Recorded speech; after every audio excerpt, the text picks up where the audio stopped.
cette partie, nous allons aborder les différents types de prières.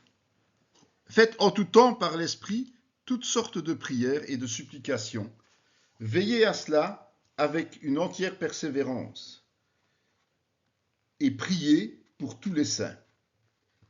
C'est Éphésiens 6,18.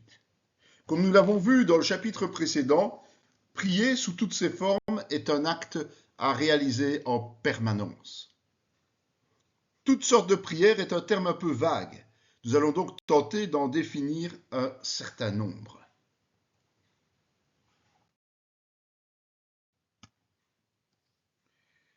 Nous avons d'abord la louange. Pourtant tu es le saint, tu sièges au milieu des louanges d'Israël, psaume 22, 4. Dieu siège au milieu de nos louanges. Cela signifie que lorsque nous chantons des cantiques, il est personnellement présent. Par lui, offrons sans cesse à Dieu un sacrifice de louange, c'est-à-dire le fruit de lèvres qui confessent son nom, Hébreux 13, 15. La louange, c'est proclamer Dieu jusqu'au sacrifice personnel. Cela demande des efforts de constance qui doivent nous coûter. Et Marie dit, « Mon âme exalte le Seigneur et mon esprit se réjouit en Dieu, mon Sauveur, parce qu'il a jeté les yeux sur la bassesse de sa servante. Car voici, désormais, toutes les générations me diront bienheureuse, parce que le Tout-Puissant a fait pour moi de grandes choses. Son nom est saint et sa miséricorde s'étend en âge sur ceux qui le craignent. » Luc 1, 46, 50. Lorsque Marie a appris qu'elle enfanterait le Messie, la première chose qu'elle a fait, c'est louer Dieu. Ainsi, elle lui est reconnaissante et en même temps reconnaît sa grandeur. Autrement dit, Marie a utilisé dans une même acclamation deux types de louanges, l'adoration et les actions de grâce. Je veux donc que les hommes prient en tout lieu, en élevant des mains pures, sans colère ni pensée mauvaise. 1 Timothée 2, 8. Heureux ceux qui ont le cœur pur, car ils verront Dieu. Matthieu 5, 8. Nettoyez vos mains pécheurs, purifiez vos cœurs hommes irrésolus. Jacques 4, 8. La bonne attitude de louange est d'avoir un cœur purifié, d'élever des mains pures, de vivre dans la paix et de veiller sur nos pensées. Veillez à ce que nul ne se prive de la grâce de Dieu, à ce qu'aucune racine d'amertume poussant des rejetons ne produise du trouble, et que plusieurs n'en soient infectés, à ce qu'il n'y ait ni impudique ni profane comme Ésaü, qui pour un mets vendit son droit d'aînesse, Hébreux 12, 15, 16. L'Église veillera à ce qu'il n'y ait pas d'amertume, pas d'impudicité et de choses profanes en son sein. Parce que lorsqu'elle fait un et doit s'accorder pour obtenir les choses de Dieu et éviter les contaminations, elle ne peut pas être souillée. Servez l'Éternel avec joie. Venez avec allégresse en sa présence. Sachez que l'Éternel est Dieu. C'est lui qui nous a fait et nous lui appartenons. Nous sommes son peuple et le troupeau de son pâturage. Entrez dans ses portes avec des louanges, dans ses parvis avec des cantiques. Célébrez-le, bénissez son nom. Psaume 102, 4. Nous savons que Dieu est créateur et Seigneur. Et donc nous entrons en sa présence par des louanges joyeuses, parce que nous voulons le bénir. La louange est donc la prière d'introduction du culte par excellence, car elle nous fait entrer dans l'intimité de Dieu. Si du moins nous le respectons en arrivant à l'heure et en vivant ce temps avec sérieux et joie. Ô Dieu, je te chanterai un cantique nouveau, je te célébrerai sur le luth à 10 cordes, psaume 144, 9. Il ne faut pas hésiter à innover, évidemment dans le respect de la parole et de Dieu, évidemment. Alors dans la louange, nous avons l'adoration. L'adoration, c'est glorifier Dieu en élevant nos voix devant lui de tout cœur. On peut aller voir Colossiens 3,6 et Apocalypse 14,7. Dans Matthieu 2,2, il est dit « Où est le roi des Juifs qui vient de naître? Car nous avons vu son étoile en Orient et nous sommes venus pour l'adorer. » Les mages d'Orient sont les premiers à avoir adoré Jésus sur terre. Ils sont venus rendre hommage au roi des Juifs sans autre motivation. Juste, réjouissez-vous à l'Éternel, la louange sied aux hommes droits, psaume 33:1. Ce sont les chrétiens nés de nouveau qui marchent dans l'obéissance, qui sont censés louer joyeusement Dieu de manière conforme à sa volonté. Cela explique sans doute pourquoi certains y participent aussi, malheureusement de manière terne. Que tes demeures sont aimables, Éternel des armées. Mon âme soupire et languit après les parvis de l'Éternel. Mon cœur et ma chair poussent des cris vers le Dieu vivant. Heureux ceux qui habitent ta maison, ils peuvent te célébrer encore. Mieux vaut un jour dans tes parvis que 1000 ailleurs. Je préfère me tenir sur le seuil de la maison de mon Dieu. Psaume 84, versets 2, 3, verset 5 et verset 11. La louange chrétienne est quelque chose de naturel pour ceux qui demeurent dans la maison du Seigneur. Quel autre ai-je au ciel que toi? Et sur la terre, je ne prends plaisir qu'en toi. Psaume 73, 25. En fait, notre motivation, c'est l'omniprésence de Dieu. Or, à celui qui peut faire par la puissance qui agit en nous infiniment au-delà de tout ce que nous demandons ou pensons, à lui soit la gloire dans l'Église et en Jésus-Christ, dans toutes les générations, au siècle des siècles. Amen. Éphésiens 3, 20, 21. Adorer, c'est glorifier Dieu en reconnaissant sa grandeur et sa puissance en toutes choses. Voici donc comment vous devez prier. Notre Père qui es aux cieux, que ton nom soit sanctifié, que ton règne vienne, que ta volonté soit faite sur la terre comme au ciel. Car c'est à toi qu'appartiennent dans tous les siècles le règne, la puissance et la gloire. Matthieu 6, 9 et 13.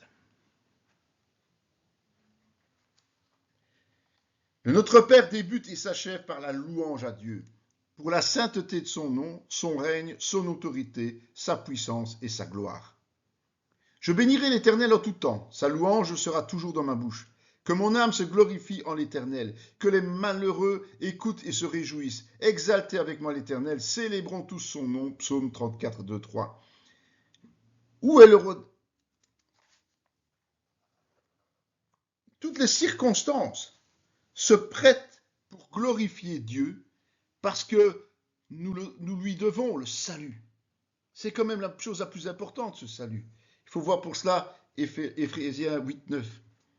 Adorer, c'est exalter Dieu, c'est le glorifier, c'est le célébrer. Jésus lui répondit, il est écrit, tu adoreras le Seigneur ton Dieu et tu le serviras lui seul. C'est moi Jean, c'est Luc 4, 8, pardon. C'est moi Jean qui ai entendu et vu ces choses. Et quand j'eus entendu et vu, je tombai aux pieds de l'ange qui me les montrait pour l'adorer. Mais il me dit, garde-toi de le faire. Je suis ton compagnon de service et celui de tes frères les prophètes et de ceux qui gardent les paroles de ce livre. Adore Dieu. Apocalypse 22, 8, 9. C'est pour l'amour de moi et pour l'amour de moi que je veux agir. Car comment mon nom serait-il profané? Je ne donnerai pas ma gloire à un autre. Ésaïe 48, 11. Dieu est le seul digne d'adoration. Il refuse tout simplement de partager sa gloire. Agir autrement, c'est profaner son nom. Pour eux, après l'avoir adoré, ils retournèrent à Jérusalem avec une grande joie. Et ils étaient continuellement dans le temple, louant et bénissant Dieu. Luc 24, 52, 53. Même les apôtres se rendaient au temple pour louer Dieu. Entretenez-vous par des psaumes, par des hymnes, par des cantiques spirituels, chantant et célébrant de tout votre cœur les louanges du Seigneur. Rendez continuellement grâce pour toutes choses à Dieu le Père, au nom de notre Seigneur Jésus-Christ. Éphésiens 5, 19, 20. Adorer se fait principalement par des chants dont les textes sont issus de la Bible durant les cultes, mais aussi au quotidien. Évidemment, ce n'est pas que par des chants, mais c'est principalement par des chants. Dans 2 Chroniques 20, 21, 22 et 2 Chroniques 5, 13, 14, on voit que les chantres chantent cette louange avec zèle. Et ce zèle appelle la gloire de Dieu et la victoire contre nos ennemis. Il faut s'en convaincre. La louange nous apporte la proximité de la gloire de Dieu et la capacité de vaincre nos ennemis. Elle est d'une puissance extraordinaire. Mais l'heure vient et elle est déjà venue où les vrais adorateurs adoreront le Père en esprit en vérité, car ce sont là les adorateurs que le Père demande. Dieu est esprit, et il faut que ceux qui l'adorent en esprit en vérité. Jean 4, 23, 24. Dieu est esprit, oui, et parce qu'il est esprit, il demande à avoir des adorateurs en esprit et en vérité. Et nous sommes destinés à être ces adorateurs en esprit et en vérité. Si l'on prend Hébreux 12, 22, 24 et 28, 29, Éphésiens 1, 11, 12 et Hébreux 10, 19, 22, on voit que notre nouvelle naissance nous intègre au peuple d'adorateurs de Dieu selon sa propre volonté. Nous avons un libre accès à son sanctuaire par le sang versé de Jésus pour nos péchés. En réponse, notre reconnaissance pour une telle grâce nous amène à lui rendre un culte agréable, avec piété, avec sincérité.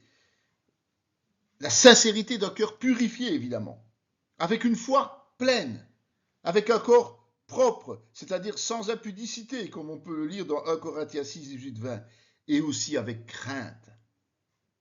La glorification de Dieu s'accomplit tant dans notre corps, temple de l'esprit, que dans notre esprit.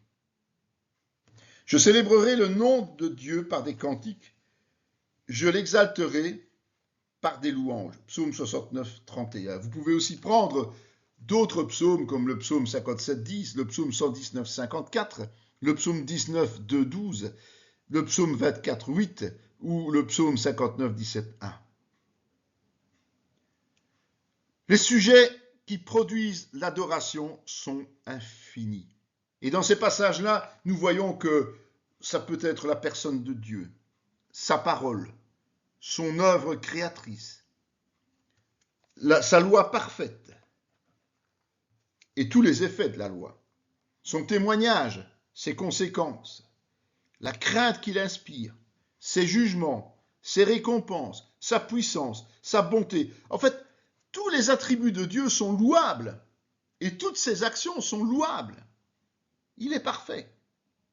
Vers le milieu de la nuit, Paul et Silas priaient et chantaient des louanges de Dieu et les prisonniers les entendaient. Actes 16, 25. Même lorsque nous sommes dans des situations contraires, cela ne doit pas nous empêcher de louer Dieu, justement, puisque là, nous allons faire bouger la puissance de Dieu, autant sa gloire que sa force. Le deuxième type de louange, ce sont les actions de grâce. L'un d'eux, se voyant guéri, revint sur ses pas, glorifiant Dieu à haute voix. Il tomba sur sa face aux pieds de Jésus et il lui rendit grâce. C'était un Samaritain, Luc 17, 15, 16. L'adoration est quelque chose de spontané, sans motivation autre que glorifier Dieu. Tandis que les actions de grâce, elles sont animées par les bénédictions que nous recevons de lui. Chantez à l'Éternel avec l'action de grâce, célébrez notre Dieu avec la harpe. Psaume 147, 7.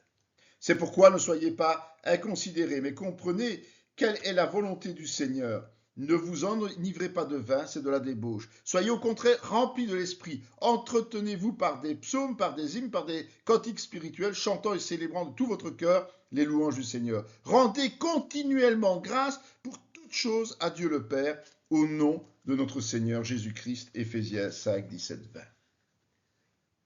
La louange d'adoration s'accompagne d'actions de grâce pour tout ce que Dieu fait pour nous. Ça démontre ainsi que nous avons compris la volonté de Dieu. Pour cela, évidemment, il faut être rempli du Saint-Esprit.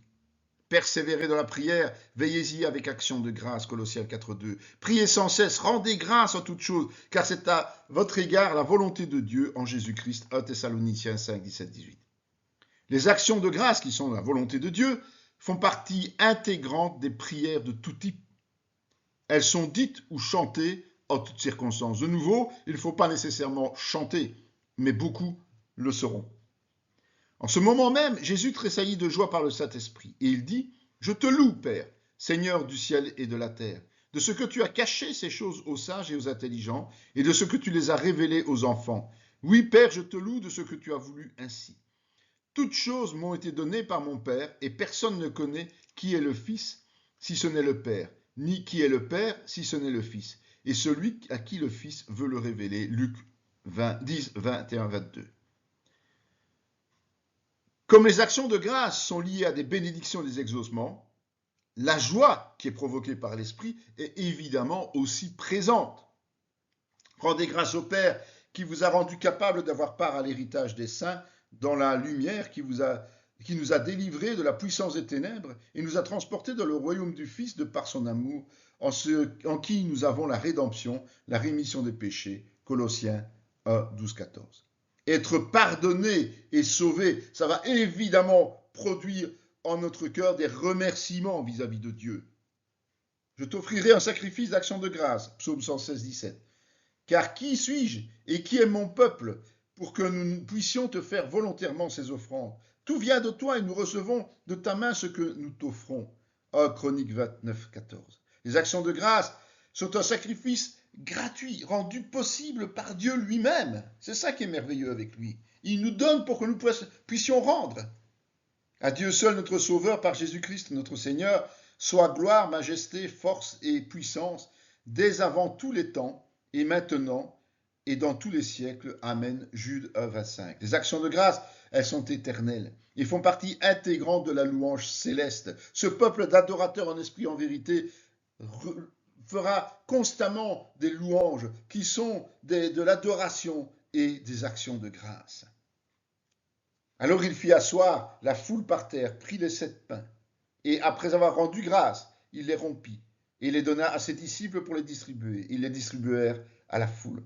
Rendre grâce avant de rompre les pains ou de prendre leur repas, c'est reconnaître notre dépendance à l'égard de Dieu et notre confiance en lui pour nos besoins.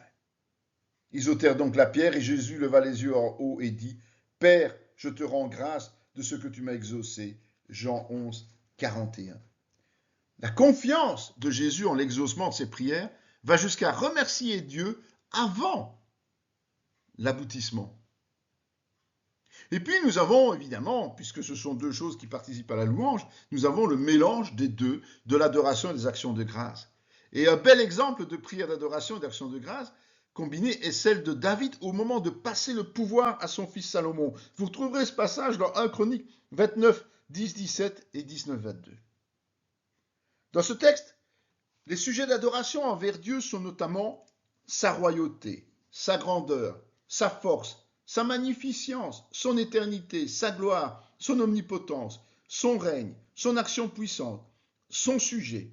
Et les actions de grâce sont, entre autres, le droit de faire des offrandes imméritées et leur origine divine, l'autorisation de bâtir sa maison, les richesses reçues.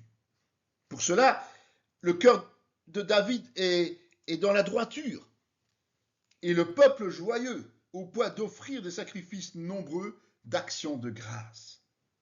Je vous exhorte donc, frères, par la compassion de Dieu, à offrir vos corps comme un sacrifice vivant, saint, agréable à Dieu, ce qui sera de votre part un culte raisonnable. Ne vous conformez pas au siècle présent, mais soyez transformés par le renouvellement de l'intelligence, afin que vous discerniez quelle est la volonté de Dieu, ce qui est bon, agréable et parfait. Romains 12, 1, 2. Aujourd'hui, ce sont nos propres personnes qui sont un sacrifice vivant d'action de grâce vis-à-vis de Dieu.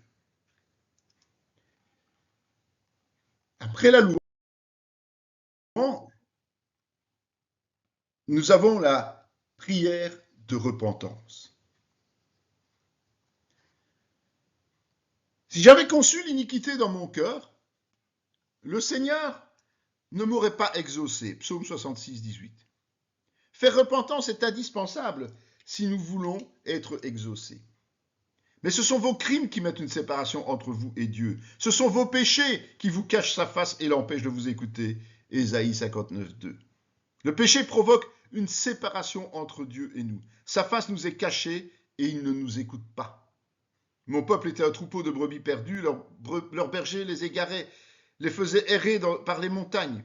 Elles allaient des montagnes sur les collines, oubliant leurs bercailles. Tous ceux qui les trouvaient les dévoraient, et leurs ennemis disaient « Nous ne sommes point coupables, puisqu'ils ont péché contre l'Éternel. La demeure de la justice contre l'Éternel, l'espérance de leur père. » Jérémie 56, 7. marcher dans le péché non pardonné fait de nous une proie facile pour nos ennemis. Ils n'ont aucune raison de craindre la colère de Dieu dans ces cas-là. Dans la prière de repentance, nous avons d'abord l'humiliation, la confession et le pardon des péchés. Quand je fermerai le ciel et qu'il n'y aura point de pluie, quand j'ordonnerai aux sauterelles de consumer le pays, quand j'enverrai la peste parmi mon peuple, si mon peuple sur qui est invoqué mon nom s'humilie, prie et cherche ma face, s'il se détourne de ses mauvaises voies, je l'exaucerai des cieux, je lui pardonnerai son péché et je guérirai son pays. 2 Chroniques 7,14. Ce type de prière intervient lorsqu'il y a désobéissance du peuple de Dieu. Elle englobe 4 actions indispensables. D'abord, il faut s'humilier. Ensuite, il faut prier, chercher la face de Dieu et changer de comportement. Dans ces conditions, le Seigneur garantit l'exaucement et la restauration. Mais si nous marchons dans la lumière, comme il est lui-même dans la lumière, nous sommes mutuellement en communion. Et le sang de Jésus, son Fils, nous purifie de tout péché. Si nous disons que nous n'avons pas de péché, nous nous séduisons nous-mêmes et la vérité n'est point en nous. Si nous confessons nos péchés, il est fidèle et juste pour nous les pardonner et pour nous purifier de toute iniquité. 1 Jean 1, 7, 9. Bien que nous puissions être parfaits, dire le contraire serait mentir, nous sommes justifiés par le sang de Jésus. Il est donc indispensable de confesser nos péchés pour qu'il nous pardonne et nous purifie. Le publicain, se tenant à distance, n'osait même pas lever les yeux au ciel, mais il se frappait la poitrine en disant « Ô Dieu, sois apaisé envers moi, qui suis un pécheur. » Je vous le dis, celui-ci descendit dans sa maison justifié plutôt que l'autre. Luc 18, 13, 14. Vous pouvez encore prendre d'autres extraits, comme Esdras 9, 6, 7 ou Psaume 38, 18, 19. La désobéissance, mais aussi ses conséquences rendent nécessaire la repentance, qui consiste d'abord à se reconnaître pécheur, à s'humilier devant Dieu, à lui demander pardon, parce que nous sommes confus, honteux, brisés, dans la crainte d'avoir agi de la sorte. Il n'est en aucune manière question de nous trouver des circonstances atténuantes ou des excuses.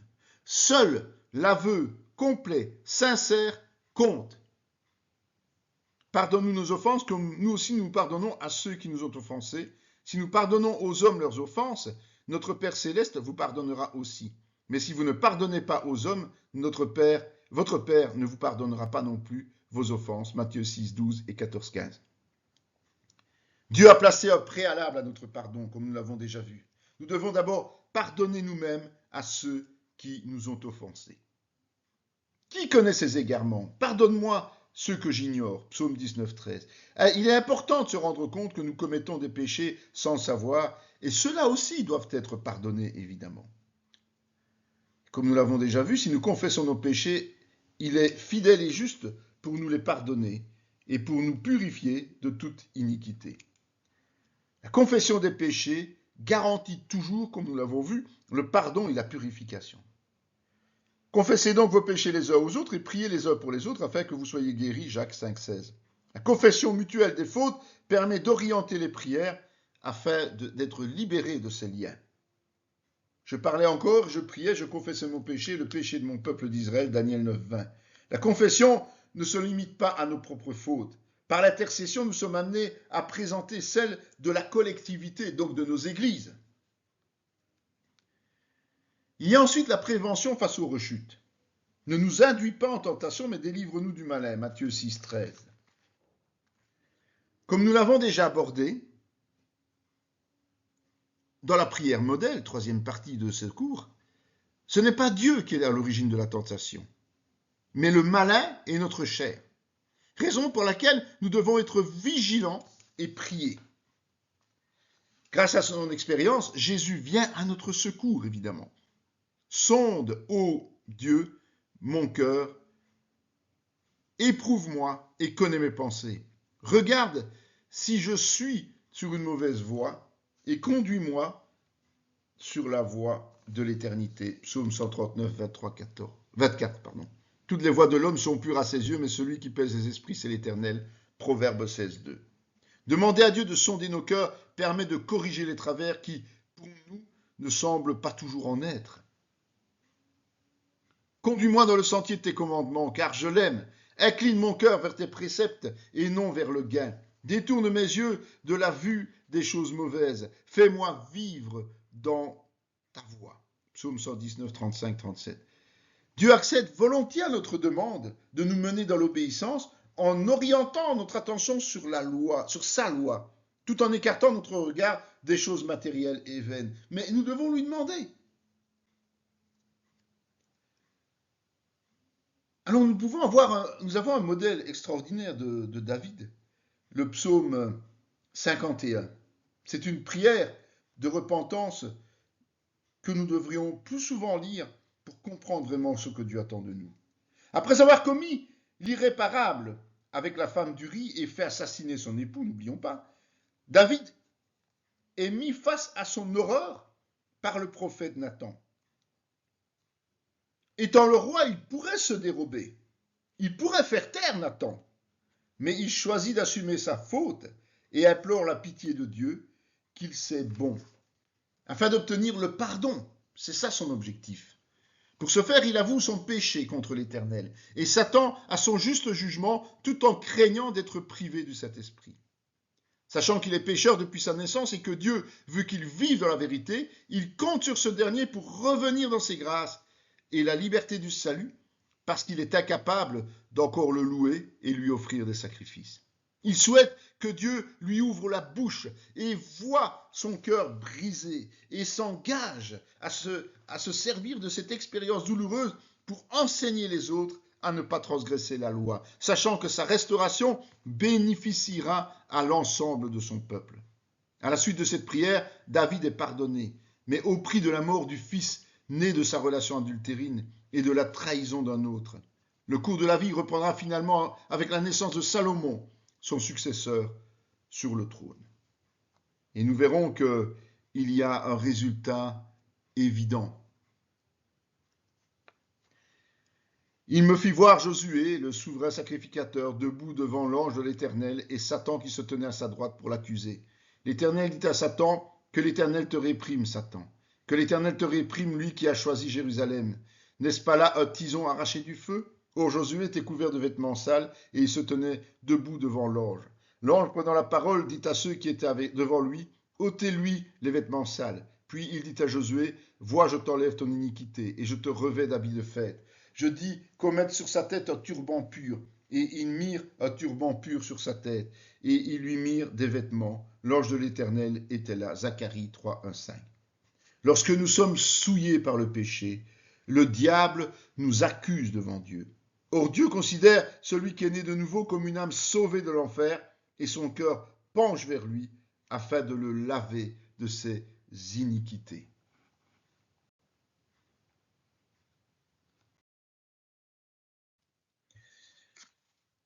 Autre sujet de prière, les demandes.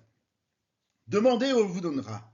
Si donc méchant comme vous l'êtes, vous savez donner de bonnes choses à vos enfants, à combien plus forte raison votre Père qui est dans les cieux donnera-t-il de bonnes choses à ceux qui les lui demandent? Matthieu 7, 7 et 11.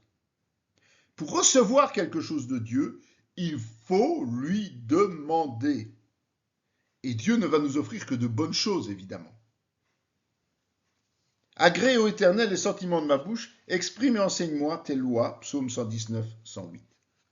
N'oublions pas de le faire au nom de Jésus et en conformité avec la volonté de Dieu, évidemment. Alors dans les demandes, il y a d'abord la requête personnelle. Veillez et priez afin que vous ne tombiez pas dans la tentation. L'esprit est bien disposé, mais la chair est faible.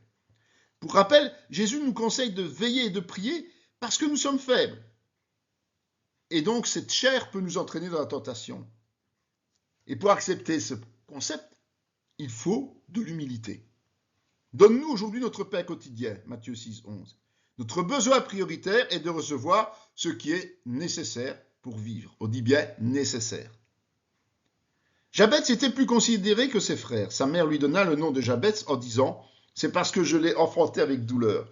Jabez invoqua Dieu, le Dieu d'Israël, en disant « Si tu me bénis et que tu étendes mes limites, si ta main est avec moi et si tu me préserves du malheur, en sorte que je ne sois pas dans la souffrance, et Dieu accorda ce qu'il avait demandé. 1 Chroniques 4, 9, 10. Jabez a demandé avec succès des bénédictions matérielles, la protection de Dieu et l'absence de souffrance. Par contre, nous ignorons ce qu'il a proposé en contrepartie. Cela nous appelle à être prudents, même extrêmement prudents, dans les engagements que nous prenons envers Dieu, parce que s'il donne, nous devons aussi tenir nos paroles. Cherchez premièrement le royaume et la justice de Dieu, et toutes ces choses vous seront données par-dessus. Ne vous inquiétez donc pas du lendemain, car le lendemain aura soin de lui-même. À chaque jour suffit sa peine. Pour nous chrétiens, la meilleure façon d'être bénis matériellement est de privilégier le royaume des cieux et la justice divine sans s'inquiéter du lendemain.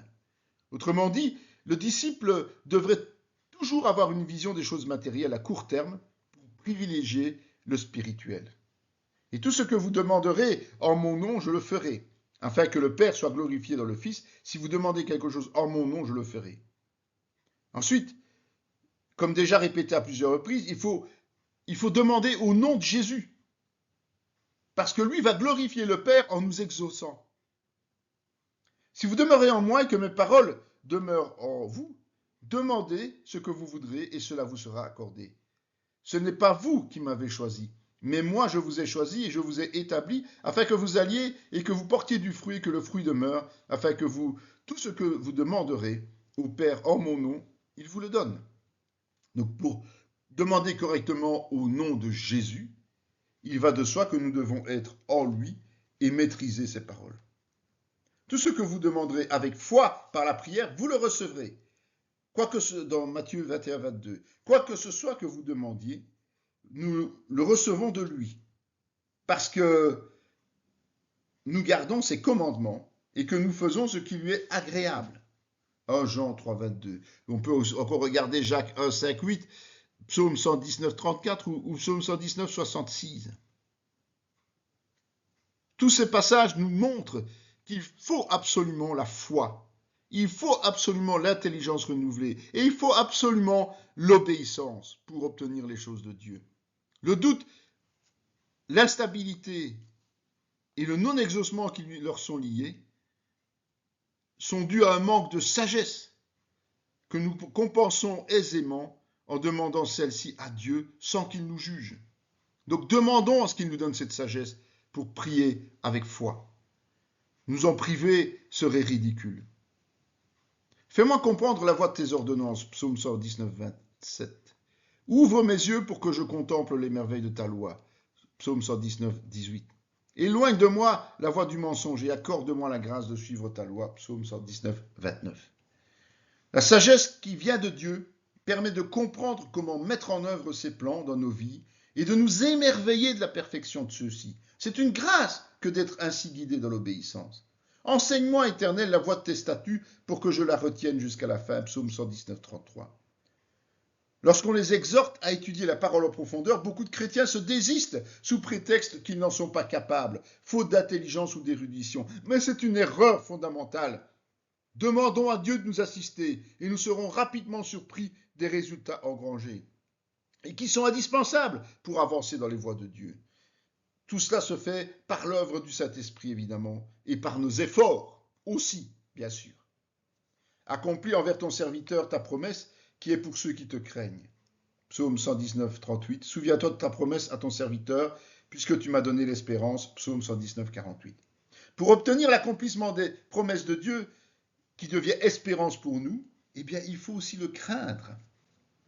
Éternel, que ta miséricorde vienne sur moi, ton salut selon ta promesse. Psaume 119, 41. Vous pouvez aussi voir le verset 77 et les versets 116 et 117.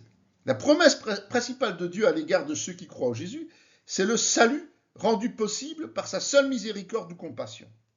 Pour cela, il faut aussi persévérer jusqu'au bout, par sa seule grâce. Cela devient une arme protectrice efficace pour le chrétien. C'est le casque du salut. Contre toute tentative de déstabilisation du monde des ténèbres et des hommes. J'observe la loi et la justice, ne m'abandonne pas à mes oppresseurs, prends sous ta garantie le bien de ton serviteur, ne me laisse pas opprimer par des orgueilleux, psaume 119, 121, 122, et on peut aussi aller voir les versets 133 et 134. Outre cette assurance, nous comptons aussi sur la protection directe de Dieu contre nous-mêmes et nos adversaires. Garde mon âme et sauve-moi, que je ne sois pas confus quand je cherche auprès de toi mon refuge, que l'innocence et la droiture me protègent quand je mets en toi mon espérance. Psaume 25, 21.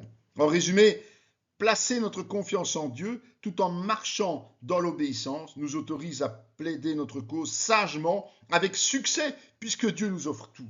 Finalement, puisque nous nous occupons du royaume des cieux, nous nous attendons à recevoir des choses matérielles dont nous avons besoin par-dessus. La deuxième demande, c'est l'intercession. L'intercession est plus importante que la requête personnelle parce qu'elle permet de mettre en exergue notre amour du prochain. L'intercession est d'abord une activité divine. C'est pourquoi je lui donnerai sa part avec les grands. Il partagera le butin avec les puissants, parce qu'il s'est livré lui-même à la mort et qu'il a été mis au nombre des malfaiteurs, parce qu'il a porté les péchés de beaucoup d'hommes et qu'il a intercédé pour les coupables. Ésaïe 53, 12. Cette prophétie révèle la manière avec laquelle le Messie a mérité le statut qui est le sien aujourd'hui. Parmi ces raisons figure son intercession pour les coupables, en l'occurrence les hommes pécheurs dont nous faisons partie. Nous en déduisons qu'intercéder signifie prier pour quelqu'un d'autre que soi. Qui les condamnera? Christ est mort, bien plus, il est ressuscité. Il est à la droite de Dieu, il intercède pour nous. Romains 8, 34. C'est aussi pour cela qu'il peut sauver parfaitement ceux qui s'approchent de Dieu par lui, étant toujours vivant pour intercéder en leur faveur. Hébreux 7, 25. Aujourd'hui, c'est encore un fait. Christ intercède pour nous, les chrétiens, parce qu'il est ressuscité et vivant à la droite du Père. De même aussi, l'Esprit nous aide dans notre faiblesse, car nous ne savons pas ce qu'il convient de demander dans nos prières. Mais l'Esprit lui-même intercède par des soupirs inexprimables, et celui qui sonde les cœurs connaît quelle est la pensée de l'Esprit, parce que c'est selon Dieu qu'il intercède en faveur des saints. Romains 8, 26, 27. De même, le Saint-Esprit prie pour nous, parce que nous sommes incapables de connaître réellement nos vrais besoins. Intercéder est donc une activité divine dans le chef du Fils et de l'Esprit. Puis, on va voir que l'intercession est un devoir chrétien. Dieu, que je sers en mon esprit dans l'évangile de son Fils, m'est témoin que je fais sans cesse mention de vous, demandant continuellement dans mes prières d'avoir enfin par sa volonté le bonheur d'aller vers vous. Romains 1, 9, 10. Paul fait mention des membres de l'Église de Rome dans ses prières, avec l'espoir de les rencontrer prochainement. Nous nous réjouissons lorsque nous sommes faibles, tandis que vous êtes forts. Et ce que nous demandons dans nos prières, c'est votre perfectionnement. 2 Corinthiens 13, 9. On peut aussi lire Philippiens 1, 9, 11 ou Colossiens 1, 9, 11. Parmi les demandes au profit des autres, Paul parle de leur perfectionnement, de leur sanctification, de leur édification, de leur amour grandissant, par la connaissance et l'intelligence spirituelle, pour pouvoir discerner les choses, leur renforcement, leur foi agissante, leur sagesse, dans le but final d'être trouvés tels que Christ le désire au moment où ils le rencontreront. Éternel Dieu d'Abraham, d'Isaac et d'Israël, nos pères, maintiens à toujours dans le cœur de ton peuple ses dispositions et ses pensées, affermis son cœur en toi. Donne à mon fils Salomon un cœur dévoué à l'observation de tes commandements, de tes préceptes et de tes lois, afin qu'il mette en pratique toutes ces choses et qu'il bâtisse le palais pour lequel j'ai fait des préparatifs. 1 Chroniques 29, 18, 19. Aujourd'hui, les chrétiens doivent évidemment prier pour que l'Église de Dieu et ses membres se maintiennent dans ses voies avec la connaissance de la volonté de Dieu et l'obéissance. Je ne cesse de rendre grâce pour vous, faisant mention de vous dans mes prières, afin que le Dieu de notre Seigneur Jésus-Christ, le Père de gloire, vous donne un esprit de sagesse et de révélation de sa connaissance et qu'il illumine les yeux de votre cœur pour que vous sachiez quelle est l'espérance qui s'attache à son appel, quelle est la richesse de la gloire de son héritage qu'il réserve aux saints et quelle est envers nous qui croyons l'infinie grandeur de sa puissance, se manifestant avec efficacité par la vertu de sa force. Éphésiens 1, 16, 19. Pour marcher dans l'obéissance, il faut évidemment constamment prier pour que chacun ait un esprit de sagesse et de révélation, obtienne la connaissance, la vision du cœur concernant notre espérance liée au salut et l'héritage glorieux réservé aux chrétiens, la révélation de la puissance de Dieu, tout en le remerciant anticipativement de l'exaucement. Ô Dieu, délivre Israël de toutes ses détresses. À cela, évidemment, s'ajoute la délivrance. La grande majorité des sujets d'intercession concernent la vie spirituelle d'autrui, sans exclure évidemment les besoins charnels quand c'est nécessaire. Je vous exhorte, frères, par notre Seigneur Jésus-Christ et par l'amour de l'Esprit, à combattre avec moi en adressant à Dieu des prières en ma faveur, afin que je sois délivré des incrédules de la Judée, et que les dons que je porte à Jérusalem soient agréés des saints, en sorte que j'arrive chez vous avec joie, si c'est la volonté de Dieu, et que je jouisse au milieu de vous de quelque repos. Que le Dieu de paix soit avec vous tous. Amen. Romains 15, 30, 33. Priez pour moi afin qu'il me soit donné, quand j'ouvre la bouche, de faire connaître hardiment et librement le mystère de l'Évangile. Éphésiens 6, 19. Paul n'hésite pas à demander que les chrétiens intercèdent en sa faveur. Il aspire à être délivré du monde en accomplissant sa mission avec succès, étant capable d'annoncer courageusement la bonne nouvelle pour enfin bénéficier d'un peu de repos. Sommes-nous de ceux qui impliquons nos frères et sœurs dans l'œuvre universelle d'évangélisation que Dieu nous a confiée en leur demandant leur soutien? Ne pas le faire est une erreur fondamentale. J'exhorte donc avant toute chose à faire des prières, des supplications, des requêtes, des actions de grâce pour tous les hommes, pour les rois et pour tous ceux qui sont élevés en dignité, afin que nous menions une vie paisible et tranquille en toute piété et honnêteté. 1 Timothée 2, 1, 2. Mais moi je vous dis, aimez vos ennemis, bénissez ceux qui vous maudissent, faites du bien à ceux qui vous haïssent, et priez pour ceux qui vous maltraitent et qui vous persécutent, afin que vous soyez fils de votre Père qui est dans les cieux. Car il fait lever son soleil sur les méchants et sur les bons, il fait pleuvoir sur les justes et sur les injustes. Matthieu 5, 40, 45. Tous les hommes signifie bénir autant les chrétiens que les non-chrétiens, en ce compris ceux qui nous causent du tort. C'est sur ce point que beaucoup de chrétiens coincent. Qu'ils aient du pouvoir ou pas. Agir de la sorte, ce n'est pas donner notre aval à ce qu'ils font, mais ça permet de vivre en paix, du moment où notre intercession est accomplie avec sincérité, mue par le vrai amour. C'est cela être fils et fille de Dieu. Alors Jésus a prié cette fameuse prière sacerdotale en Jean 17. C'est un bel exemple de requête et surtout d'intercession. Et nous allons voir 2-3 petits passages. Après avoir ainsi parlé, Jésus leva les yeux au ciel et dit, « Père, l'heure est venue, glorifie ton Fils, afin que ton Fils te glorifie, selon ce que tu lui as donné pouvoir sur toute chair, afin qu'il accorde la vie éternelle à tous ceux que tu lui as donnés. » Jean 17, 1, 2. Jésus s'adresse à Dieu le Père, conscient que l'heure de son sacrifice est venue. Il demande donc d'être glorifié. Et on peut dire que c'est une requête personnelle. C'est pour eux que je te prie. Je ne te prie pas pour le monde, mais pour ceux que tu m'as donnés, parce qu'ils sont à toi. Ce n'est pas pour eux seulement que je te prie, mais encore pour ceux qui croiront en moi par leurs paroles. Versets 9 et 20. Il intercède ensuite en faveur de tous les chrétiens, c'est-à-dire de nous aussi aujourd'hui. Je ne suis plus dans le monde, et ils sont dans le monde. Et je vais à toi, Père Saint, garde en ton nom ceux que tu m'as donnés, afin qu'ils soient un comme nous. Je ne te prie pas de les ôter du monde, mais de les préserver du mal. Sanctifie-les par ta vérité, ta parole est la vérité. Je leur ai donné la gloire que tu m'as donnée, afin qu'ils soient un comme nous sommes un, moi en eux et toi en moi, afin qu'ils soient parfaitement un, et que le monde connaisse que tu m'as envoyé, et que tu les as aimés comme tu m'as aimé. Donc il va demander à ce que le Père nous garde dans l'unité, c'est essentiel, et il nous sanctifie par sa parole, c'est-à-dire Jésus lui-même. Nous avons ensuite la supplication.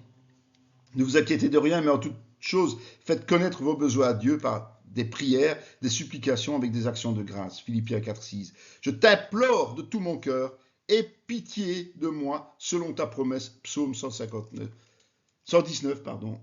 58.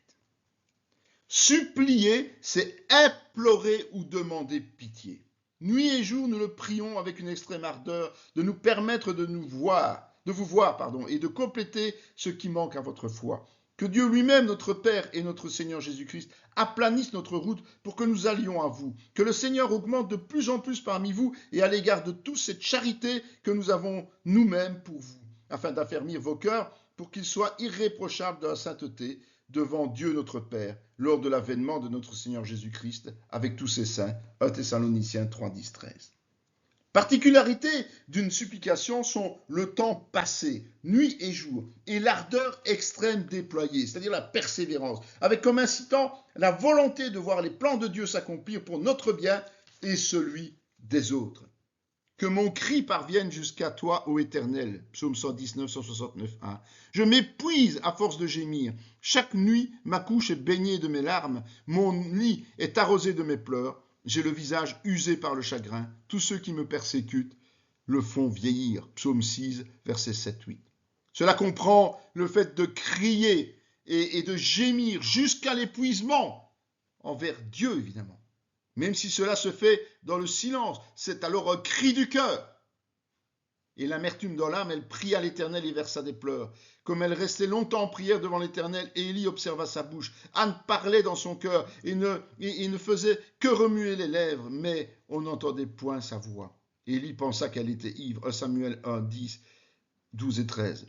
Le facteur déclencheur de la supplication est la plupart du temps l'amertume et le chagrin qui en découlent, pour nous-mêmes ou pour d'autres.